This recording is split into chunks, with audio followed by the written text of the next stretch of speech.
সবুজ রঙের এক সুন্দর পাখি, যার ঠোঁটটা লাল আর গলার কাছে যেন লাল মালা। চিনতে পারো? হ্যাঁ, এটাই হলো টিয়া পাখি।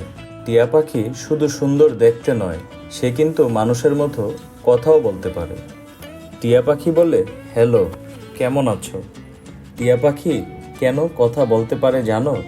কারণ তার গলার কাছে আছে একটা বিশেষ অংশ, যাকে বলে সিরিনক্স। এই অংশ দিয়ে সে মানুষের শব্দ অনুকরণ করতে পারে। টিয়া পাখির প্রিয় খাবার কি জানো?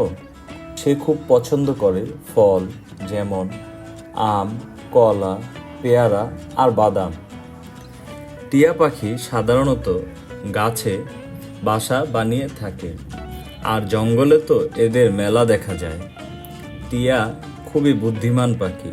অনেক সময় মানুষ তাদের পোষ মানায় আর নানা রকম শব্দ শিখিয়ে দেয়। তুমি কি জানো, পৃথিবীতে 390 প্রজাতির টিয়া পাখি আছে। তাই টিয়া পাখি শুধু একটা পাখি না, সে হলো এক কথা বলা বন্ধু। এই ছিল আজকের ম্যাজিক টুন বাংলা থেকে টিয়া পাখির গল্প। ভিডিওটি ভালো লাগলে লাইক করো, শেয়ার করো আর সাবস্ক্রাইব করতে ভুলো না কিন্তু। ধন্যবাদ সবাইকে।